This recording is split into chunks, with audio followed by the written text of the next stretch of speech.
My name is Naomi Clark. I am 68 years old, a retired high school librarian who once believed my quiet life by the sea would be the final chapter of peace I had worked so hard to earn. I kept my routines like cherished books on a shelf. Morning tea in my silver pot, walks through the garden, Daniel and I planted together, evenings with my reading lamp glowing over old photographs. It was not a glamorous life, but it was mine. And then, 1 week ago, my daughter's husband kicked me out of my own home. He brought his parents to live there instead.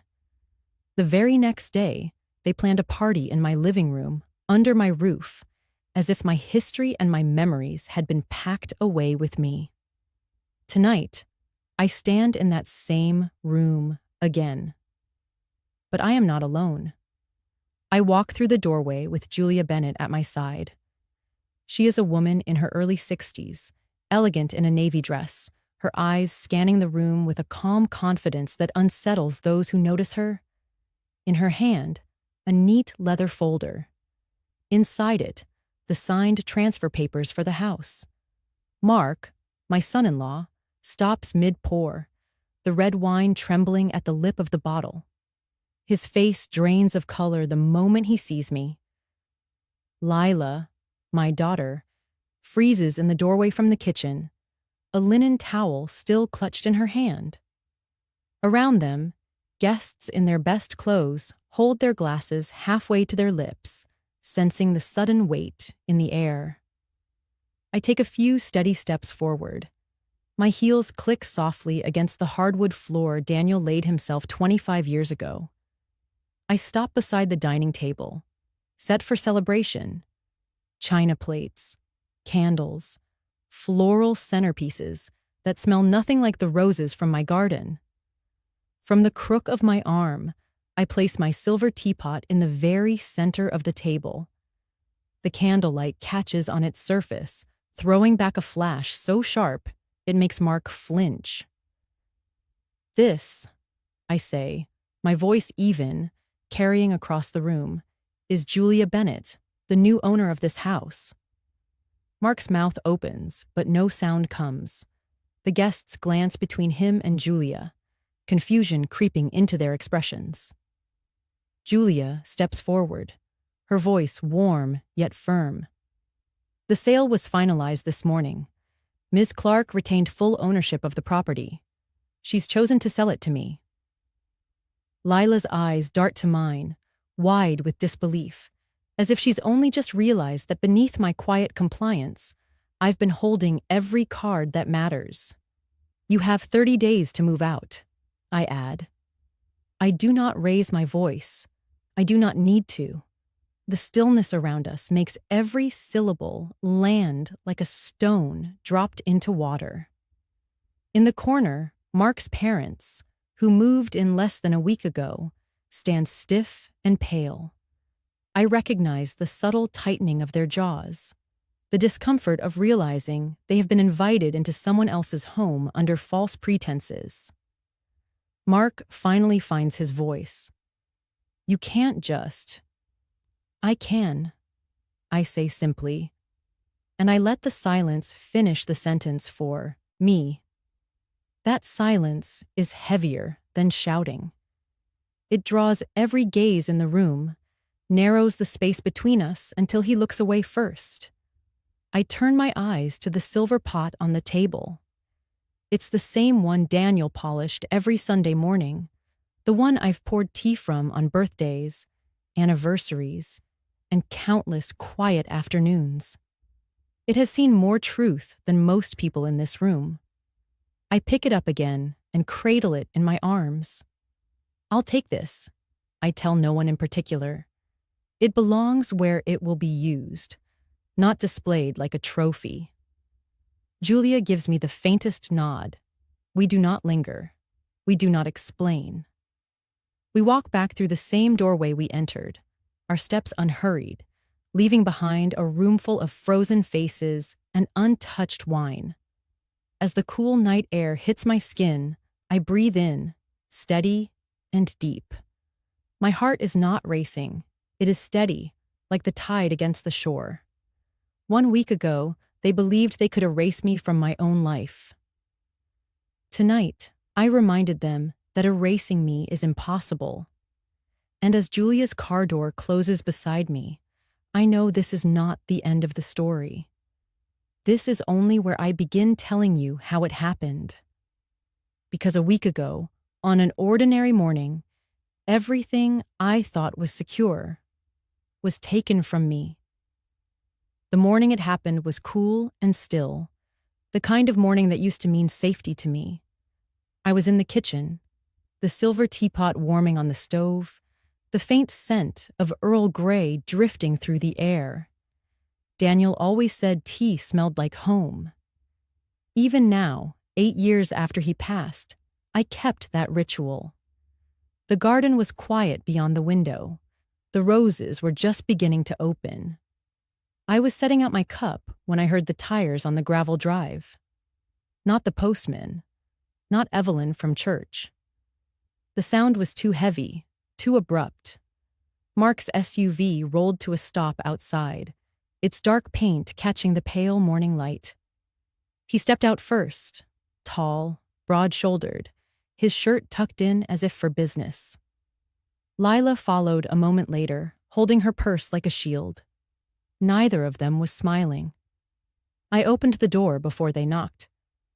"You're here early," I said. My voice was calm, the kind you use with strangers at the grocery store.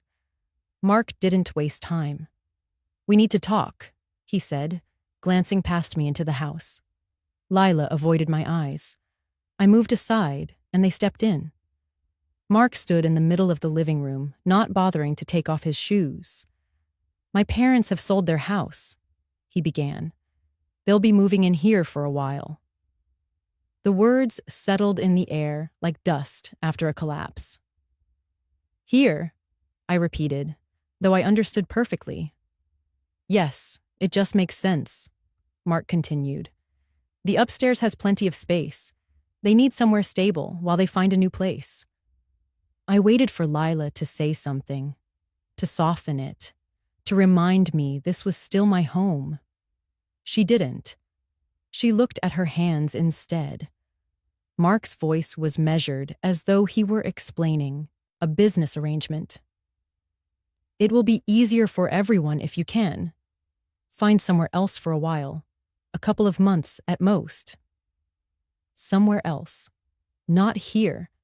Not in the house Daniel and I saved for, renovated with our own hands, filled with memories of raising our only child. I didn't ask why his parents couldn't rent an apartment. I didn't ask why my daughter hadn't spoken to me first. In that moment, the questions would have been stones thrown into a deep well, never heard again. Instead, I nodded once. "I'll pack a few things." Mark's shoulders eased, as if relief were the only courtesy he owed me. "Thank you, Naomi. This will be for the best." The best? For whom, I wondered, but kept it to myself. I went upstairs to the bedroom Daniel and I had shared. The morning light pooled on the quilt, the one my mother sewed the year we married. I pulled it from the bed and folded it carefully. From the top drawer of the dresser, I took the silk scarf Daniel brought me from Boston, still smelling faintly of cedar from the wardrobe. On the nightstand sat our wedding album, its leather cover worn soft. I slid it into my bag without opening it. Some things didn't need to be relived right now. In the corner of the room, on the low table by the window, sat the silver teapot. I lifted it gently, feeling the familiar weight. My reflection stared back at me in its curve. A woman older than she imagined herself, but steadier than she had ever been. Downstairs, Lila was in the kitchen, her back to me. She was pretending to study the spice rack. "Mom," she began, but her voice faltered. "It's fine," I said, before she could arrange the words into something less harsh. "You have your life. I have mine." She turned then, her eyes searching my face for something. Anger, maybe. But I had none to give her. Not yet. Only space. Mark was by the door, scrolling through his phone. "Do you need help moving things to your car?" he asked. "No," I said. "I know what to take." It took me less than 10 minutes to gather the rest. A small box of china cups from my mother, my wool cardigan for cool evenings, a framed photograph of the garden in full bloom. I left the rest behind. When I stepped outside, the air smelled of salt from the sea, a wind pushing clouds toward the horizon. I placed the bag and the box into the trunk of my old sedan, then set the teapot on the passenger seat beside me. As I closed the door, I looked up at the house. The lace curtains in the front windows moved slightly in the breeze, like a hand waving me off. I did not wave back. The apartment was on the 3rd floor of a brick building that looked older than me. The stairs creaked under my feet as I climbed, each step carrying me farther from the life I had known. Inside, the air smelled faintly of paint and something metallic. The walls were bare. The carpet was thin and rough under my shoes.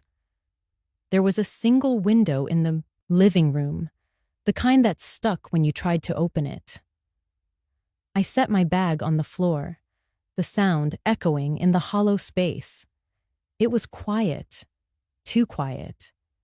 At home, even when no one spoke, there was the hum of the refrigerator, the ticking of the wall clock Daniel bought at a flea market, the low rustle of leaves from the garden. Here, the silence was empty, not comforting. I walked to the window and pulled the cord to raise the blinds. The view was nothing like the one I had left behind. Instead of roses and the curve of our stone path, there was an alley lined with dented trash cans, a fire escape zigzagging down the opposite wall. A cat jumped onto a lid, its tail flicking like it owned the place. I turned away. The small kitchen was barely more than a counter and a sink. I ran the tap. The water came out in a cloudy rush before clearing. On the counter, I set down the silver teapot. It looked out of place here, its polished surface catching the weak afternoon light. For a moment, I just stared at it. My hand reached out on its own, brushing the handle, and suddenly I was back in the garden, years ago. Daniel was kneeling beside the rose bushes, wearing that sun-faded baseball cap with the frayed brim. "You have to talk to them," he'd said, sprinkling water over the soil. "Roses know when you're paying attention." I had laughed then, leaning on the fence. "And what do you say to a rose?" "That depends," he'd answered, standing up with that slow, easy grace. "Sometimes I tell them they're looking strong.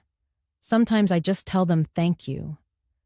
The memory was so clear I could almost smell the earth and hear the soft hiss of the watering can. I shook it off and unpacked the rest of my things. The quilt went on the bed, a bed that felt too firm, too strange.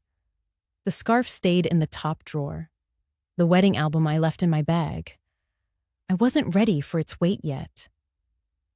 By evening, the light outside shifted to that dim blue that comes just before night. I boiled water, poured it into the teapot, and sat at the tiny kitchen table with my cup. The tea didn't taste the same. Maybe it was the water. Maybe it was the missing sound of Daniel's chair scraping across the floor. The phone on the counter buzzed. Evelyn's name lit the screen.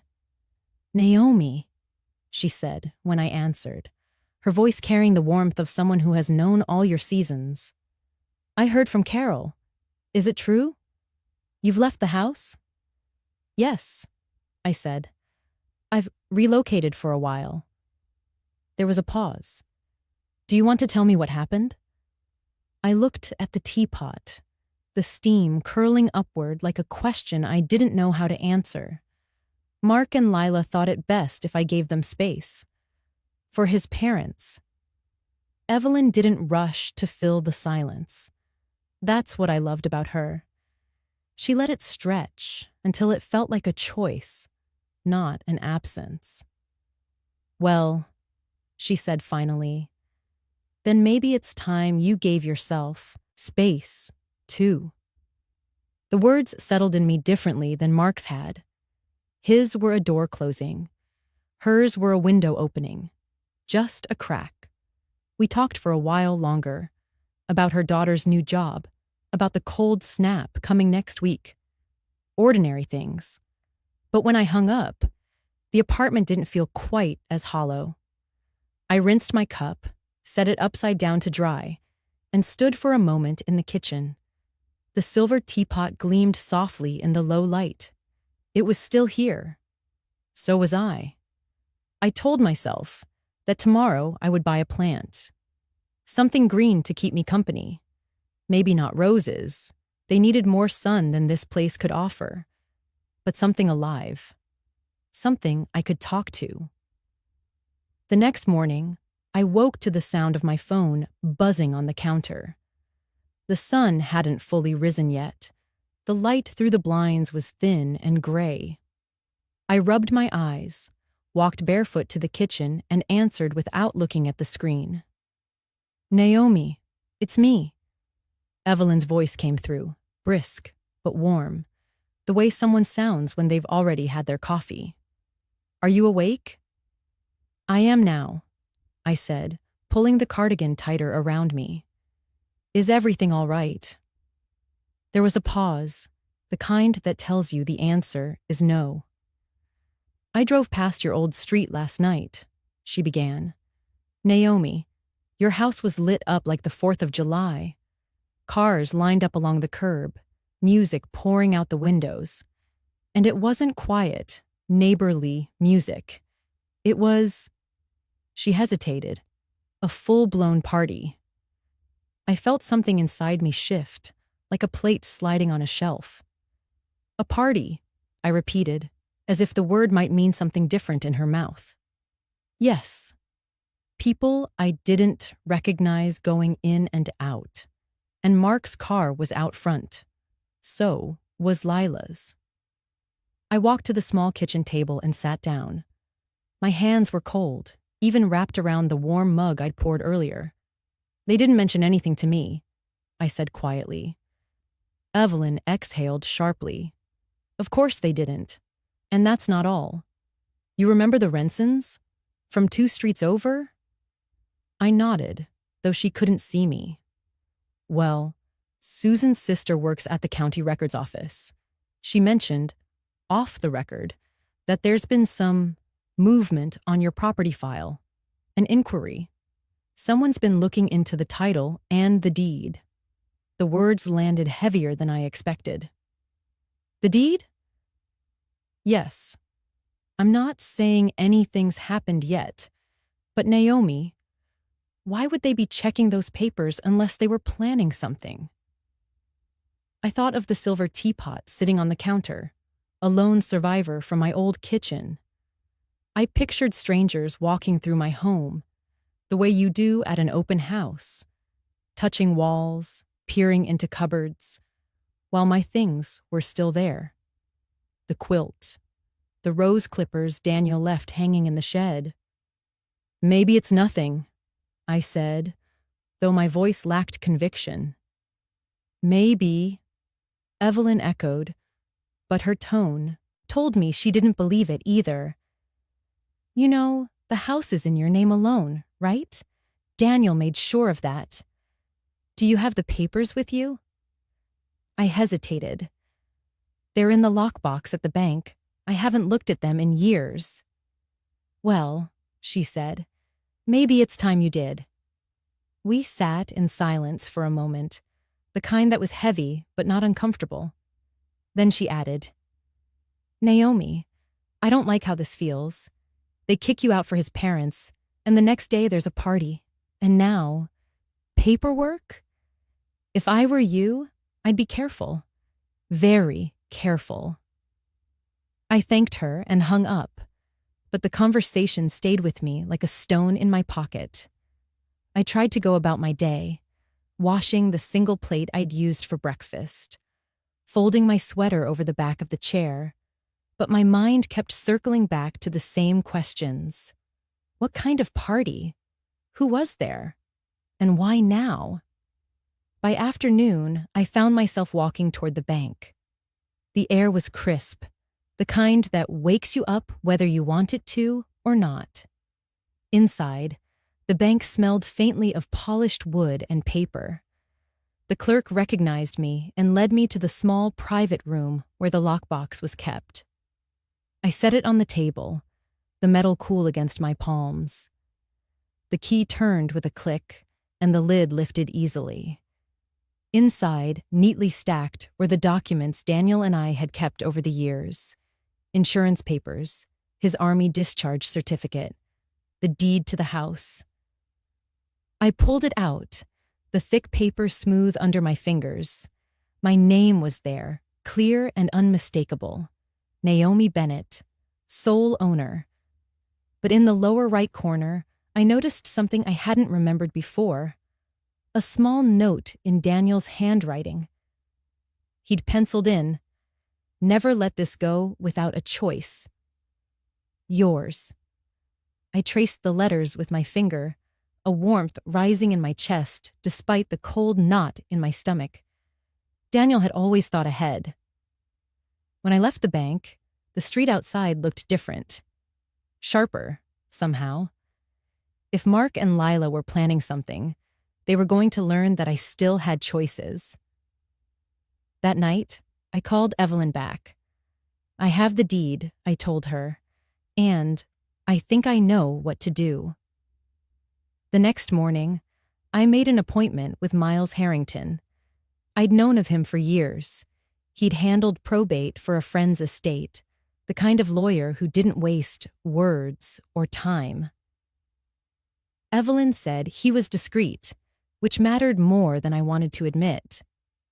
His office was on the second floor of an old brick building downtown, the kind with narrow windows and the faint scent of furniture polish lingering in the air.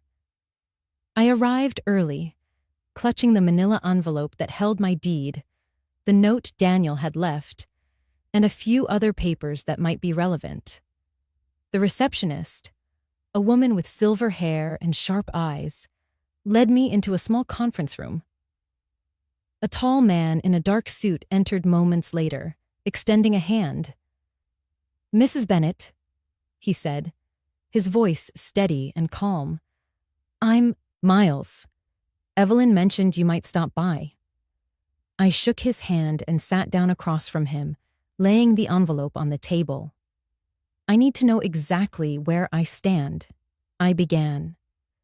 He listened without interrupting as I told him about Mark and Lila, the eviction for his parents, the party, and the hint about someone looking into the property records. When I finished, he reached for the envelope. "Let's have a look." He read the deed carefully, flipping through each page with a methodical patience. At one point, he nodded to himself. "Yes, here it is. Sole ownership in your name. No joint tenants, no liens recorded. This house is yours outright." "And if I wanted to sell it?" I asked, my voice even. "You have every legal right to do so without anyone else's consent. You could list it tomorrow if you wished." Something in me loosened at those words. It wasn't joy exactly, but the relief of knowing the ground beneath me was still solid. Miles leaned back slightly. "If someone's been inquiring about the property file, it might mean they're looking for leverage, convincing you to sign something, maybe a transfer. But they can't take it without your signature, Naomi, and you're under no obligation to give it." I thought about Lila's carefully polite smile, the way she never quite met my eyes when she wanted something. I thought about Mark, my own son, standing silent beside her while I packed my things. "I don't want to wait for them to come to me," I said finally. Miles studied me for a moment. "Then don't. Do you have a plan?" "Not yet," I admitted. "But I want to make sure whatever I do is airtight. No loopholes they can wriggle through." He nodded slowly. "If you were to sell, you'd need a buyer ready to move quickly. Cash preferred. And we'd file the transfer before they had time to react. That would end any discussion about ownership." The idea settled in my mind like a seed finding soil. Not revenge exactly, just reclaiming what Daniel had left for me. Miles tapped the deed with one finger. "Naomi, I can draw up preliminary documents so that when you find a buyer, we can move within 24 hours. No delays." "I'd appreciate that," I said, feeling the first spark of control in days. He smiled faintly. "One more thing. Keep this quiet. The less they know, the better." When I left his office, the autumn air felt sharper, almost invigorating. I walked past the florist Daniel and I used to visit, the one where he bought me a small rosebush for our anniversary. In the window, a cluster of deep red blooms caught my eye. They reminded me that beauty could still exist in hostile spaces. By the time I reached my apartment, I had made up my mind. I wasn't going to plead with Mark. I wasn't going to demand answers from Lila. I would let them throw their party, fill my home with strangers and laughter that didn't belong there, because I had something better in mind. That night, I took out my old leather address book. Miles had said I'd need a buyer ready to move fast. I flipped through the worn pages until I found the name I was looking for: Julia Harrington, Evelyn's cousin, a woman who, last I'd heard, had been looking for a historic home in our part of town. I traced her number with my fingertip before picking up the phone. "Julia, it's Naomi Bennett. I have something you might be interested in." Her voice warmed instantly. "Naomi, it's been years. What is it?" "It's about my house," I said, "and I think the timing might be perfect for both of us." As we spoke, I realized I was no longer thinking about what I had lost 2 days ago. I was thinking about what I still had, and how I was going to decide its future on my terms. That night, I couldn't sleep. The radiator hissed in the corner of the small apartment, but the room still felt colder than it should have. I sat by the window, cradling a cup of chamomile tea, and let my mind drift back to a time when life was different. Daniel and I had bought the land 32 years ago, a patch of overgrown grass with an old oak tree leaning like it had secrets to keep. It wasn't much to look at, but Daniel saw more than I could at first. He had a way of pointing to an empty space and describing it so vividly that I could almost see the walls, the windows, the life we would have there. We spent that first summer clearing brush and marking where the foundation would go. Daniel handled the heavy work, but he insisted I choose the windows, the light fixtures, even the height of the kitchen counters. "It has to feel like you," he'd say, brushing sawdust from his hair. The day the frame went up, we stood in the middle of it, just beams and open sky, and Daniel wrapped his arms around me. "One day," he whispered, "we'll fill this place with family." In my mind, I can still hear the echo of his boots on the unfinished floor, the smell of fresh pine, the way the sunlight cut through the open rafters. I blinked, and the memory shifted. The same living room, our living room, now had different voices. Lila's laughter rang out, sharp and too loud, the sound of glasses clinking, Music turned up just enough to make conversation strain. The oak table Daniel had built with his own hands was covered with party decorations. My mother's china sat on the sideboard, not in the careful arrangement I'd kept for decades, but scattered among plastic cups and napkins. I thought about the garden Daniel had loved. We'd planted roses along the fence, deep crimson, pale blush, and a single yellow bush just because I liked the color. Every spring, he'd prune them with a patience that made me smile. Now, through a neighbor's phone photo Evelyn had shown me, I saw lawn chairs set right where the roses had been, their blooms trampled into the soil. The images tangled in my mind. Then and now, until it was almost unbearable to separate them. One moment I was back in the kitchen with Daniel, rolling out dough for cinnamon rolls while he pretended not to steal bites. The next, I was watching strangers dance in that same kitchen, stepping where he once stood. I set the teacup down, my hands tightening around the arm of the chair. People think grief is sharp, but sometimes it's the dull weight that crushes you. Losing Daniel had been a clean wound. What Mark and Lila were doing now, that felt like salt ground, in slowly, deliberately. I stood and walked to the small dresser in the corner. From the top drawer, I pulled out the silver tea set Daniel had given me on our 20th anniversary. I'd taken it with me when I left the house, one of the few things I couldn't bear to leave behind. The teapot was still warm in my memory from the last time he'd poured for me, smiling over the rim of his cup. I polished the surface with the edge of a cotton cloth, watching my reflection blur and sharpen again. This was more than silver and porcelain. This was the anchor to a life we'd built together, a life I wasn't going to let be rewritten by someone else's greed or carelessness. As the night wore on, the line between memory and resolve hardened.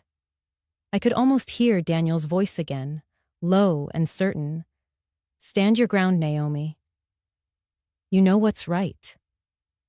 By the time the first light of morning crept through the window, I knew I couldn't just sit here remembering. I had to act, not out of spite, but out of respect. For him, for us, for the years we'd poured into that home. I reached for my phone and scrolled to Julia's number. If she loved the house even half as much as I did, I knew she'd see what I saw, the history in its walls, the promise in its rooms. And maybe, just maybe, she'd be the one to help me keep that promise alive, even if it meant letting go. Miles called me the next morning. His voice, always even, carried a note of quiet assurance. "Naomi, I might have someone for you. Her name's Julia Harper. She's not looking for just any house. She's looking for a home." Something in the way he said it made me sit a little straighter. We arranged to meet at a small cafe near the courthouse. Julia arrived on time, sliding into the seat across from me with a warm smile that reached her eyes. She was in her late 40s, hair pulled back loosely, a worn leather notebook tucked under her arm. "Miles told me about the house," she began, her tone respectful, as if she already sensed it wasn't just property to me. "He said you and your husband built it yourselves?" I nodded, my fingers curling around my teacup. "Every inch of it," I said, "from the roses in the garden to the beams in the attic." Her eyes lit up. The roses. Those were what caught my attention first. I drove by once, years ago. Even in early spring, you could tell they were cared for with love. I've always thought a garden says more about a home than the walls do. I couldn't help but smile at that. My husband thought the same. He said a garden was proof you believed in the future. Julia leaned forward slightly. "I'm not in a rush to gut or change anything. I'm looking for a place with a story, something I can be part of, not erase. I've made that mistake before. I studied her face. There was no slick salesmanship, no hurried eagerness to close a deal, just a quiet sincerity, the kind that felt rare these days. She opened her notebook, flipping to a page where a rough sketch of the house sat beside notes in tidy handwriting. I'd like to keep the garden as it is. Maybe add a bench near the yellow rose bush, if you don't mind. I pictured it immediately. Someone else tending those roses, not because they had to, but because they wanted to. Would you like to see the house? I asked, surprising myself with how easily the words came. Her smile widened. I'd be honored. We arranged to meet later that afternoon, when I knew Mark and Lila would be out.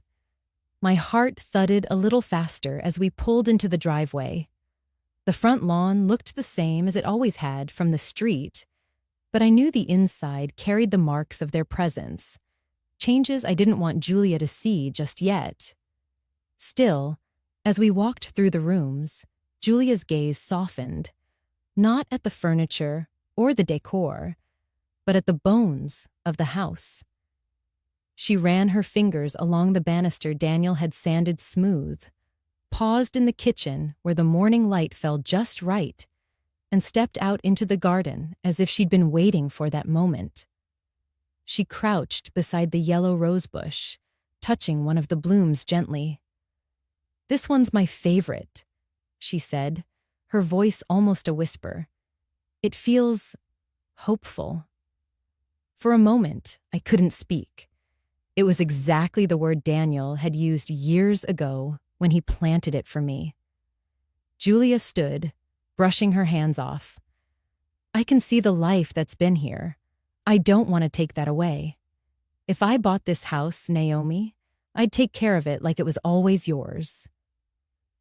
The air between us felt different then, less like a transaction and more like an agreement between two people who understood the weight of memory.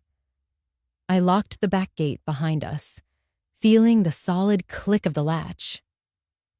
"Miles will handle the paperwork," I said quietly. "But I think you might be the right one." Her eyes softened.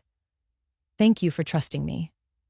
As I watched her drive away, the garden swaying gently in the afternoon breeze, I realized that for the first time in weeks, the tightness in my chest had loosened. This wasn't just about reclaiming my space. It was about ensuring that Daniel's work and my memories would survive in the right hands. And maybe, just maybe, it was about me letting go on my own terms. 2 days later, we met again in Miles's quiet office. The blinds were half drawn against the afternoon light, and the faint scent of old paper and leather-bound books wrapped around us. Miles sat behind his desk, fingers steepled, watching us both with the kind of patience that only comes from decades in law. Julia laid her notebook on the table, open to a clean page. "I've been thinking about how to make this easy for you," she said. "And discreet." I glanced at Miles. "Discreet is the key word here." He nodded. "Legally, Naomi, the house is still in your name. You have full authority to sell. But if you don't want to trigger trouble before you're ready, we can structure the agreement in a way that's quiet." Julia pulled a pen from her bag. "Here's my thought. I'll pay a deposit up front, large enough to secure the sale, but small enough not to require immediate public filing. That buys you time to remove your personal items, your husband's things, and anything else you want to keep." The idea settled over me like a warm blanket. "And they won't see any transfer paperwork until we're ready to record it," Miles finished. "Which could be after, say, 30 days. Julia's gaze was steady. I want you to have the time to walk through your home on your terms, not under their watch. I felt a tightness in my throat. For weeks, every action I took in that house had been measured, watched, subtly judged. The thought of moving freely again, even for a short time, felt like air after drowning. Miles slid a draft agreement across the desk. Clause 1. Naomi retains possession until she has removed all personal property she wishes to keep. Clause 2. Julia pays an immediate deposit of... He paused, glancing at her. She named a number without hesitation. It was generous, more than enough to cover any expenses I might have in the interim. I hesitated. That's too much for a deposit. Julia shook her head. It's the right amount for peace of mind. We both signed. Miles added his notary seal with a crisp press, then leaned back. Once you have what you need, Naomi, let me know. We'll set the closing date. In the meantime, no one outside this room needs to know. The following afternoon, I drove to the house when I knew Mark and Lila were out. My hands didn't shake as I unlocked the door. The living room smelled faintly of the citrus cleaner Lila favored. Too sharp, too sterile. I went straight to the cabinet in the corner, unlocking it to reveal the silver tea set Daniel had given me on our 10th anniversary. The engraved tray still bore the tiny scratch from when he'd dropped his cufflink on it. One by one, I wrapped the pieces in soft cloth and placed them in the box Julia had given me.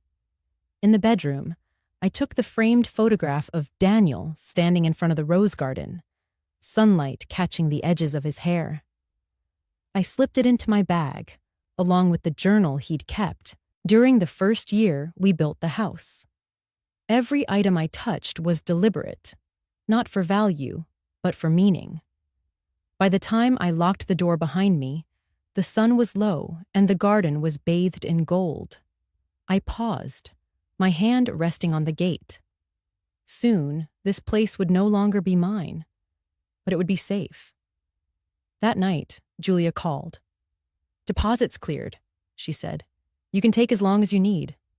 I exhaled slowly. "Thank you, Julia. You don't know how much this means." Her voice softened. "I think I do." We didn't talk about Mark or Lila. We didn't need to. The agreement was more than legal. It was a pact between two women who understood the value of holding your ground without raising your voice. As I hung up, I realized something. For the first time since they'd told me to leave, I wasn't lying awake wondering how to survive the next day. I already had a plan. And this time, they wouldn't see it coming. The call came from Evelyn 2 mornings later. "They've sent out invitations," she whispered, as if the walls of her own kitchen might have ears. "Mark and Lila are throwing a welcome party for his parents. At your house." I stirred my tea slowly, letting the words settle. "When?" "This Saturday evening. Catered. Music. They're expecting 40 people." I pictured the silver tea set now safely in my apartment closet, the framed photo of Daniel leaning against the lamp. My house, our house, turned into a stage for them to show off. After I hung up, I dialed Miles.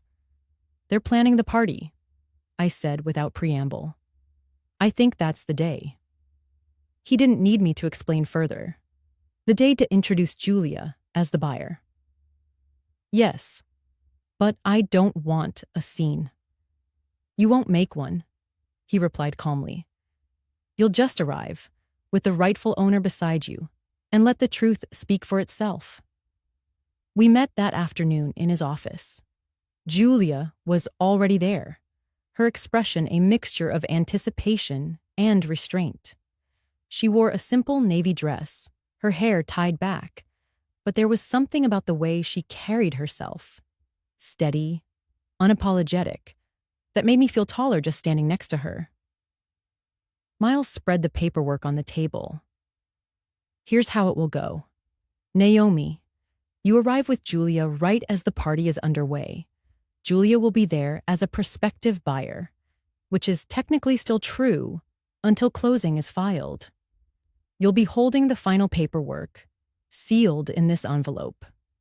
He tapped the envelope with 2 fingers. If they confront you, you remain calm.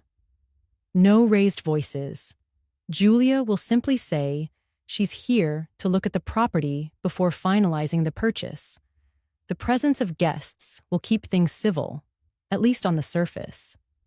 I imagined Mark's face, the flicker of confusion before realization set in. And after the party? After the party, Miles said, we send the recorded deed to their mailbox. No confrontation, just fact. Julia glanced at me. I'll also bring my real estate agent friend. She can wander around, taking photos, asking questions. It will make it clear this isn't a casual visit. I couldn't help but smile. You've done this before. Not exactly this, she admitted. But I've learned that sometimes the quietest entrance makes the loudest statement. We set the timing down to the minute, arriving 20 minutes after the official start, when the room would be full enough to notice, but not yet loud enough to drown out our presence. Miles insisted on one more detail. Naomi, bring something of yours, something that has always belonged in that house. Place it somewhere visible before you leave. It will serve as a signature. I knew instantly what it would be. The silver teapot from Daniel's set. I would place it on the dining table, polished until it caught every light in the room. The rest of the week passed in slow preparation. I pressed my dress. A deep emerald green Daniel once said made my eyes look alive. I polished the teapot until my reflection stared back. I even bought a new pair of low heels, not out of vanity, but because I wanted to walk in without the faintest trace of hesitation. On Friday evening, Julia called. Are you ready? As I'll ever be. We'll meet at Miles's at 6:30, she said. He'll drive us together. Neutral ground before we walk in. That night, I didn't lie awake counting the cracks in the ceiling. I closed my eyes and pictured the moment I'd step through my own front door again. Not as an intruder, not as someone to be shuffled aside, but as the woman who still held the key. I could almost see Mark's face, the way the color would drain when he realized the party wasn't for him anymore. And for the first time since all of this began, I wasn't nervous. I was steady. The kind of steady that comes when you know the truth is finally about to walk into the room. By the time Miles parked the car 2 houses down, the street was already lined with vehicles. Warm light spilled from the windows of my house, painting the driveway in gold. From outside, I could hear the faint hum of conversation, punctuated by bursts of polite laughter.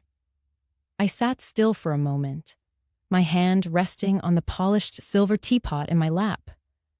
Julia sat beside me, calm as ever, her navy coat buttoned neatly, a folder tucked under her arm. Miles turned slightly in the driver's seat. Remember, he said quietly, you are not here to fight. You are here to arrive. I nodded. I've been ready for this since the moment they told me to leave. We stepped out into the cool evening air. The faint scent of wood smoke from a neighbor's chimney mingled with something richer.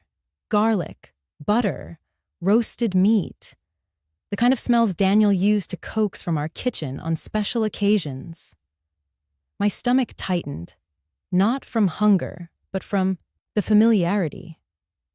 We walked up the driveway together, Julia on my right, Miles on my left. Through the front window, I caught a glimpse of the living room. Mark shaking hands with someone, Lila laughing just a bit too brightly, and beyond them, strangers. Men in crisp suits, women in jewel-toned dresses, mingling in spaces where I once placed vases of fresh roses. Miles rang the doorbell, though the door was slightly ajar. The chime echoed through the house, and after a moment, Lila appeared. Her smile froze when she saw me. "Naomi," she said. Her tone caught somewhere between surprise and irritation. Her eyes flicked to Julia, then to Miles. "I didn't know you were invited." "I wasn't," I replied evenly. "But Julia here had an appointment to see the property, and I thought I'd join her." Julia offered her hand, her smile polite, almost warm. "Lovely home," she said. Lila didn't take the hand. "We're in the middle of a family event." "Then it's the perfect time," Julia said gently. "I like to see a house when it's alive." Before Lila could respond, Mark appeared behind her. His expression shifted from casual host to stone in an instant. "What is this?" he demanded. Miles spoke before I could. "Just a scheduled viewing, Mark. Nothing disruptive. Julia's considering making this her home." A faint ripple passed through the air behind them as a few guests turned to glance our way. Lila stepped aside reluctantly, and we entered. The smell of food enveloped me. Roast lamb, rosemary, fresh bread. The clink of glasses and low music from the stereo blended into a haze. But my eyes kept catching on details. The rug Daniel and I chose from a market in Santa Fe, now pressed under unfamiliar shoes. The framed photographs of Mark's in-laws on the mantel where our family pictures used to stand. Julia moved through the space with practiced ease, glancing at ceilings, pausing to admire the crown molding. Miles kept pace, clipboard in hand, asking the sort of questions that made guests whisper, "How old is the roof? Are the appliances part of the sale?" I carried the teapot into the dining room, where a long table was laid out with china, my china, and platters of food.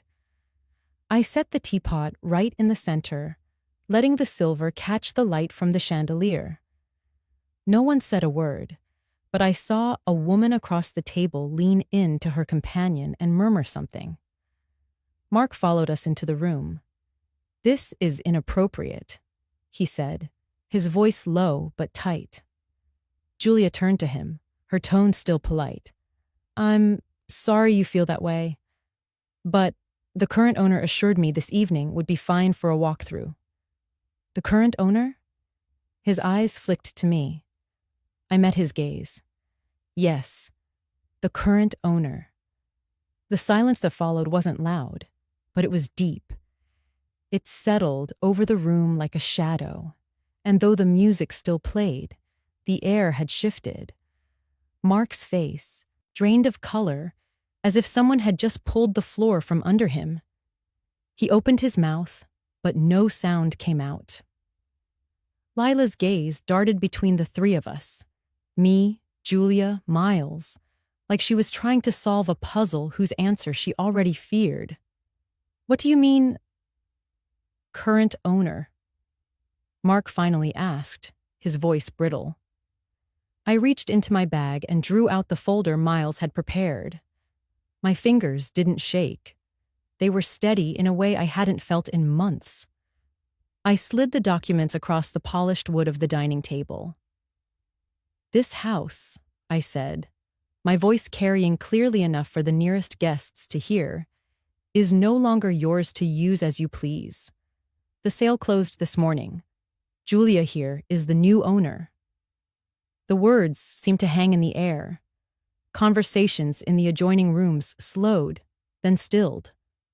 A man near the sideboard shifted uncomfortably, setting down his glass with a soft clink. Lila let out a short, sharp laugh. Too loud, too quick. "You can't just sell it. You were living here as a guest, Naomi. This house belongs to Mark." Julia's tone was gentle but firm. Actually, the deed was solely in Naomi's name. I confirmed it with the county records before making my offer. Mark's jaw tightened. Why would you? He stopped himself, his eyes narrowing. This is about revenge, isn't it? I met his stare without flinching.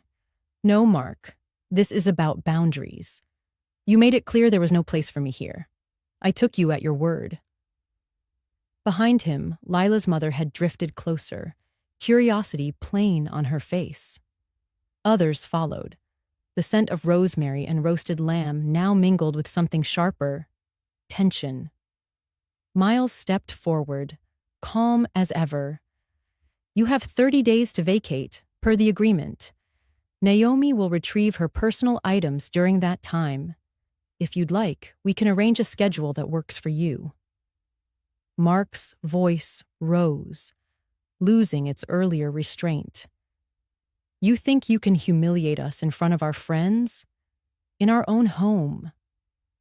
I let the silence stretch for a heartbeat before answering. This stopped being my home the moment you told me to leave, so your parents could have it. You turned it into a place where I was unwelcome. I just made it official. Julia rested a hand on the back of a dining chair, unbothered by the stares. I'll be making some changes once I move in, she said conversationally. But I do plan to keep the rose garden.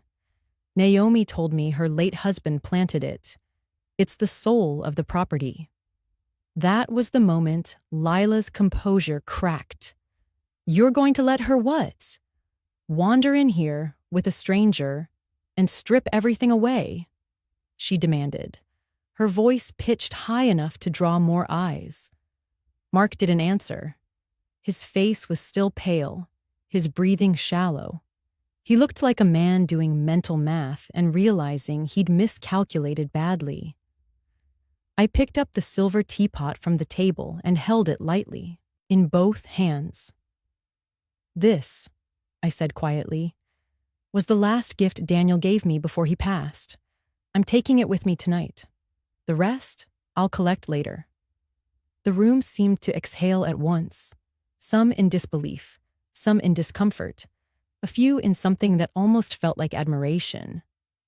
Lila's father cleared his throat. Perhaps we should let them finish their evening, he said, but his tone lacked conviction. I turned toward the door, Julia and Miles falling into step beside me. As we passed through the hallway, my gaze caught the empty spot on the wall where our wedding photo used to hang. In its place was a generic landscape print, pretty but soulless. When we stepped outside, the night air felt cooler, cleaner. I heard the muffled thud of the door closing behind us, sealing whatever storm was brewing inside. In the quiet, Julia glanced at me. You handled that with grace. I took a slow breath. I didn't come to fight. I came to reclaim what was mine. Miles unlocked the car, but before getting in, I turned back for one last look at the house. From this distance, it looked almost peaceful, bathed in golden light. But I knew better. It's not about the walls or the furniture, I murmured. It's about who decides you belong. And tonight, I'd decided that for myself. Evelyn was waiting across the street, leaning casually against her car, the way she always did when she didn't want to be noticed right away. Her scarf caught the wind, a flash of deep red against the pale night. I crossed to her slowly, my shoes clicking on the pavement. She didn't speak until I was close enough for her to study my face. "Well?" she asked, her voice low, as if we were still inside that house. "It's done," I said. My hands were empty now. The silver teapot was safely in Julia's trunk, but I felt lighter, as if I'd set down more than just metal and porcelain. Evelyn opened the passenger door for me. I slid in, the familiar scent of her lavender sachets washing over me. The heater hummed gently, a soft warmth against my legs. As she drove, the lights of the neighborhood drifted past. Windows lit for the party, silhouettes moving inside. A few streets away, the music faded to nothing but memory. She glanced at me. "You don't look triumphant." "I'm not," I admitted. This wasn't about winning. It was about ending something. She didn't reply right away, and I was grateful. Silence, in that moment, felt like the only language I could speak. I thought about the way Mark had looked, pale, cornered, unsure for once. But there was no satisfaction in that image. I'd lived too many years measuring my worth against someone else's discomfort. Tonight wasn't about punishing them. It was about not letting them decide the shape of my days anymore.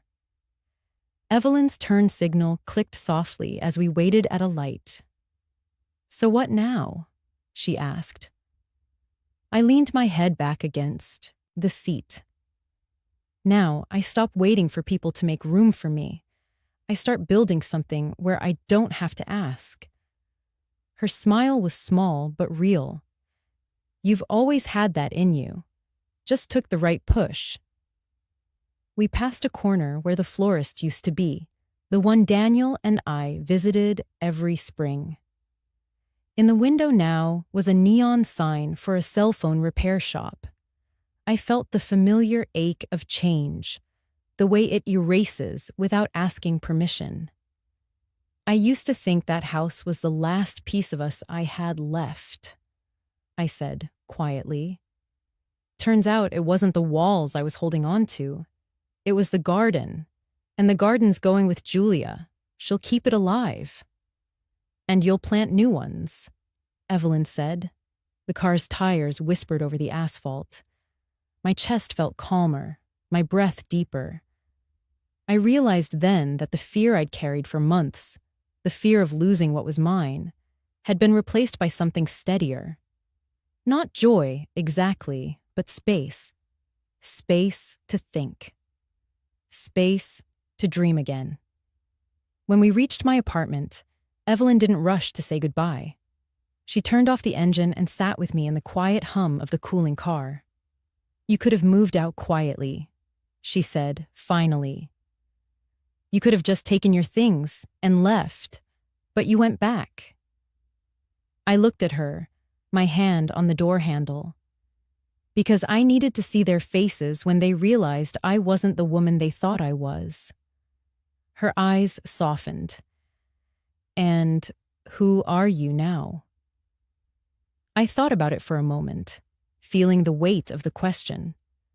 Someone who knows the difference between leaving because you're unwanted and leaving because you choose to. I stepped out into the night air, the cold nipping at my cheeks. Evelyn waited until I was at the door before pulling away, her taillights glowing red before they disappeared around the corner. Inside, the apartment was just as I'd left it. Quiet, a little sparse, but mine. On the kitchen counter sat the small potted rose Evelyn had given me last month, its petals still clinging to life despite the winter chill. I set the silver teapot beside it. For a moment, the two objects, one from my past, one from my present, seemed to hold a conversation in the silence. I didn't feel victorious. I felt returned. To myself, to the version of me that didn't measure her worth in square footage or family approval. And as I boiled water for tea, I realized I hadn't just left a party tonight. I'd left the need for their acceptance at the door of that house. The ocean was the first thing I saw when I opened my eyes. A thin ribbon of pale light shimmered across the water, the waves rolling in steady and sure, as if they'd been waiting for me all along. The apartment was smaller than the house, but the air here tasted different, salted, alive. From my balcony, I could see a few early walkers on the sand, their dogs racing ahead, the gulls calling out overhead. I'd moved in 2 days ago. the ink still drying on Julia's down payment.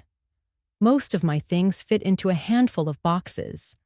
I didn't bring the heavy furniture or the ornate pieces Mark and Lila used to admire, just the essentials and the items that felt like me. The silver teapot sat on the kitchen shelf, next to a row of mismatched mugs. Below it, on the counter, the small rose plant tilted toward the morning sun. I made tea, letting the steam curl around my face. The floor beneath my feet was cool, the kind that would warm as the day moved forward. Money wasn't the problem now. Julia's advance gave me more than enough to pay for this place, cover my bills, and have a cushion for whatever came next. I could live here quietly for years if I wanted to, or I could travel, or take up that painting class I'd once promised myself. And yet, as I stood there with my tea, I felt an old question circling. Should I tell Lila? Not about the sale, Mark had surely told her by now, but about Julia's intentions. About the 30 days they had before the new deed took effect. It wasn't my responsibility anymore, legally or otherwise, but part of me wondered if a warning would be kind. Kindness, though. What had it cost me before? I carried my cup to the balcony, letting the cool wind press against my cheeks. From here, the house was far enough away that it felt like a different chapter, one I'd closed with a firm spine. But Lila's face still hovered in my mind, flushed, tense, caught between pride and panic. I thought about the years I'd extended kindness like a rope, only to find it used to pull me under. And about Daniel, how he believed that patience and generosity could heal anyone, given enough time. He'd been right, sometimes, but not always. The water below caught the sunlight now, flashing gold at the crests. I took a sip of tea and felt the warmth sink into me. Evelyn's words from the drive home replayed in my mind. You left because you chose to. Yes, that was the difference. This place, this life, was my choice. And choices came with boundaries. I set the mug down and went inside, picking up my phone from the counter. My thumb hovered over Lila's number, the familiar digits blurring slightly in my vision. I imagined the call, her voice sharp at first, then wary. I imagined her asking why I hadn't told her sooner, why I hadn't given her a chance to fix things. I imagined myself explaining that this wasn't about punishment, that I simply didn't want to be in a home where I had to earn my welcome. I set the phone back down. Sometimes the most generous thing you can do for someone is let them face the truth without cushioning the blow. Sometimes warning them robs them of the lesson they need to learn. The gulls cried louder now, a sound both mournful and free. I opened the balcony door wider, letting the sea breeze fill the room. There was still unpacking to do, pictures to hang, a life to arrange. But for the first time in months, I didn't feel like I was on borrowed time. The garden at the old house would go on without me. Julia would tend it. The roses would bloom in their season. And here, maybe I'd plant herbs on the balcony, a few pots of lavender to scent the evenings. I finished my tea, rinsed the cup, and left it to dry. The phone stayed on the counter, screen dark, number unsent. From the balcony, the horizon stretched wide and open, the kind that didn't care where you'd been, only where you wanted to go next. The days began to find their own rhythm. No more waking to the sound of footsteps that weren't mine. No more waiting to see who would knock on my bedroom door, or whether I'd be welcomed into my own kitchen. Here, I decided when to rise, when to speak, and when to simply be. The first Monday in my new life, I walked into a small pottery studio 3 blocks from the ocean. The space smelled faintly of clay and warm kilns, the air humming with quiet concentration. The instructor, a woman with hair the color of snow and a laugh like bells, handed me a lump of earth and said, "Let it tell you what it wants to be." My hands, stiff at first, found a steady movement as the wheel spun. The clay rose and dipped under my touch, soft but strong, like life itself, I thought. On Wednesdays, I joined the library's book club. We met in a sunlit corner, our chairs in a circle, mugs of tea and coffee balanced on our knees. The group was a patchwork of lives: a retired school teacher, a widower who had once been a ship captain, a young mother trying to read her way back to herself. I found myself speaking up more than I expected, my voice certain in a way it hadn't been for years. Evenings were my favorite. I would set the silver teapot on the stove, its surface catching the last light of day, and listen to the gentle hiss of the water heating. The first pour was always for me. Sometimes I'd take my cup out to the balcony, the steam curling upward into the salt air. The sea shifted colors with the hour, pale blue, then indigo, then black, streaked with silver. The rose plant thrived here too.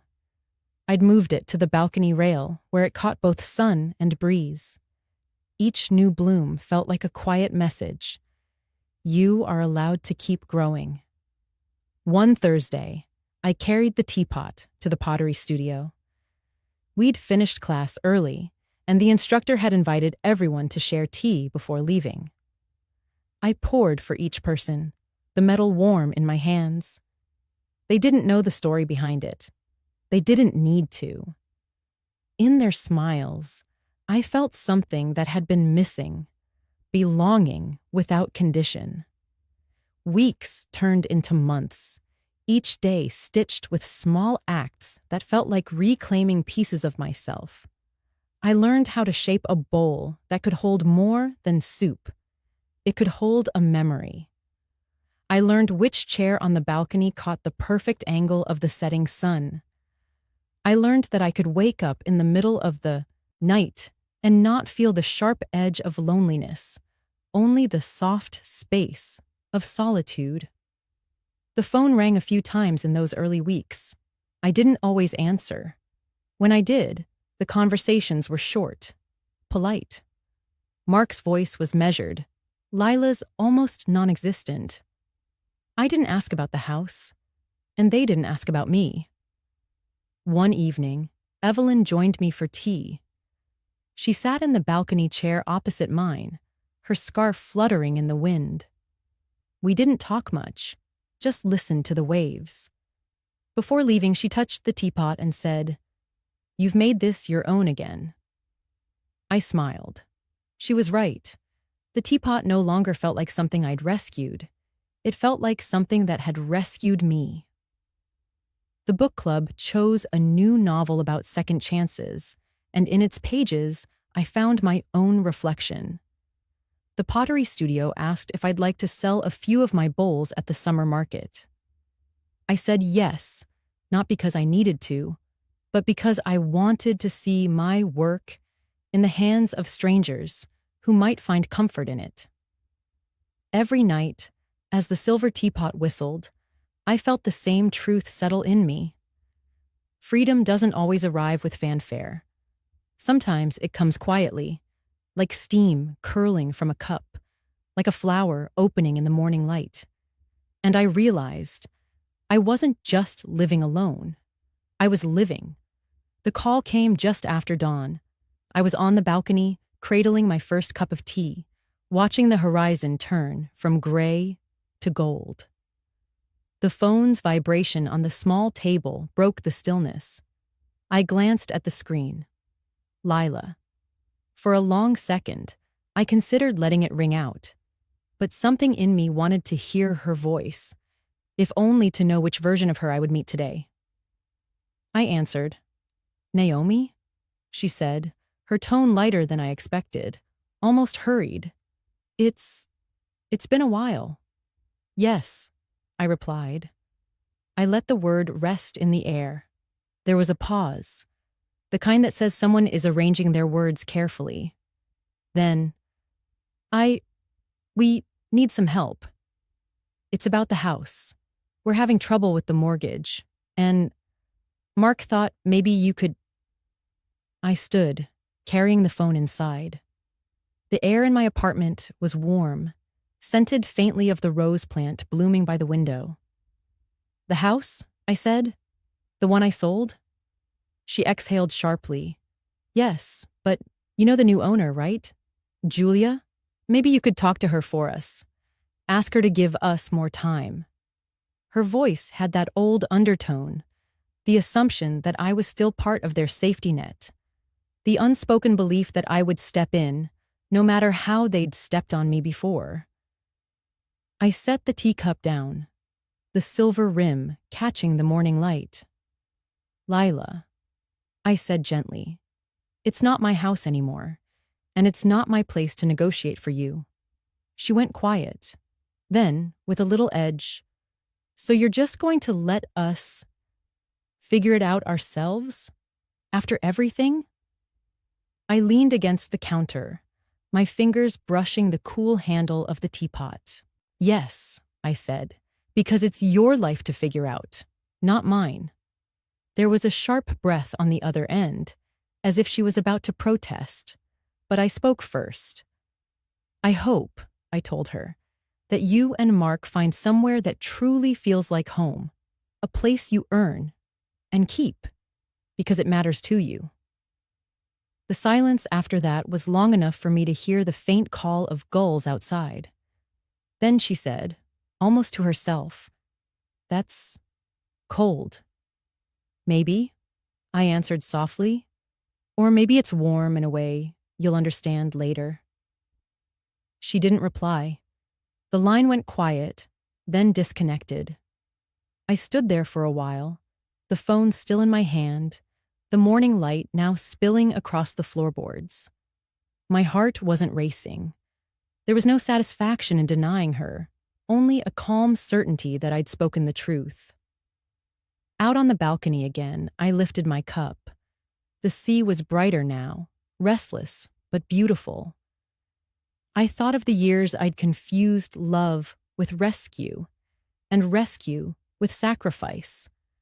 I thought of all the times I'd been told that family means giving until there's nothing left.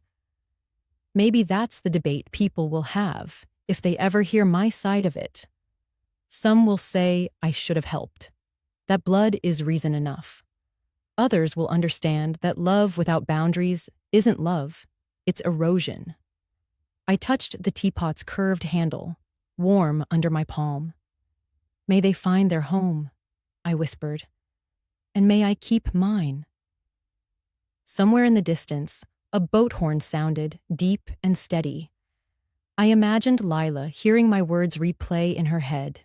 Not today, maybe not this year, but someday when the idea of a home meant more than walls and a mortgage. For now, the only thing I needed to do was pour the last of my tea and live the day in front of me. It was late afternoon when Evelyn knocked. I opened the door to find her standing there with a bundle of roses in her arms. Not store-bought roses. These were from the garden. My garden. Their stems were still dotted with leaves, some petals curled by the sun, others just beginning to open. The scent reached me before her voice did. "I thought you might like these," she said. Her eyes were warm, but there was something else there, a quiet acknowledgement of what had been taken and what I'd chosen to reclaim. I stepped aside, letting her in. She set the roses gently on the kitchen counter beside the silver teapot that had traveled with me through every move, every season. "They're from the far corner," she explained, "by the old stone wall. I remembered you said those were Daniel's favorite." I brushed my fingers over the petals. They were the exact shade he'd loved, soft blush at the edges, deepening to crimson in the heart. For a moment, I saw him again, kneeling in the soil with the sun on his neck, his hands steady even in the wind. We made tea, the way we always used to when the world felt too sharp. I poured the water slowly, listening to the gentle hiss as it met the leaves. The scent mingled with the roses, filling the room with something that felt like both past and present. Evelyn sat across from me, her hands wrapped around her cup. We didn't talk about the party, or the house, or the call from Lila. Some things don't need revisiting. They've already done their work. Instead, we talked about the sea, about how the light changes in winter, turning the water to silver, about the pottery class I'd joined, and the book she'd just finished. Simple things, the kind that build a day without erasing the years before it. After she left, I found myself alone again with the roses. I trimmed their stems and placed them in a tall glass vase. Then, I set the vase on the small table by the balcony door, where the sun could reach them in the morning. Beside it, I placed the silver teapot. The two objects caught the light in different ways, one alive and breathing, the other steadfast and unchanging. I stood there for a long moment, letting the stillness settle in my bones. The voices of the past week, Mark's indignation, Lila's half plea, the whispers at the party, faded into something distant, like a tide pulling away from shore. It wasn't a declaration of victory.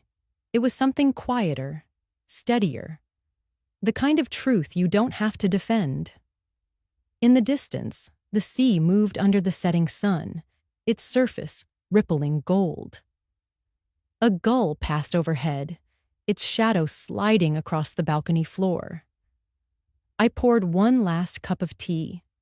The steam curled upward, carrying the scent of leaves and something sweeter, maybe the roses, maybe just the peace of knowing the day belonged to me.